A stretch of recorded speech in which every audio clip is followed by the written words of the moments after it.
Alright, in this video we're going to look at the example that we have a monatomic gas that has a certain initial pressure and temperature and is going to expand adiabatically from an initial volume. So we want to find the new pressure and the new temperature if the volume of the gas doubles. So the key word here is adiabatically. Adiabatically means I can use relationships that contain the adiabatic index.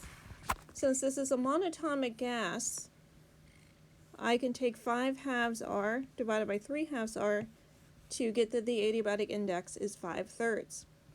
I can then use my relationships between 2 points in this case, expansion of the gas. So we have our initial pressure, our initial volume. I'm going to raise that volume to the 5/3. And I'm going to take our new volume, so 1.5 times 2 is 3.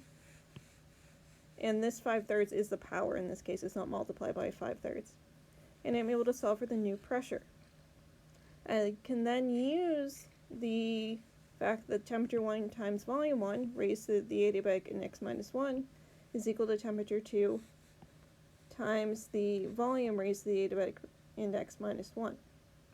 So our temperature is already in Kelvin, so I can plug it in. I have the original volume and then the volume that's doubled. And we can find the new temperature, and because this is in Kelvin and it has to be in Kelvin, this also has to be in kelvins.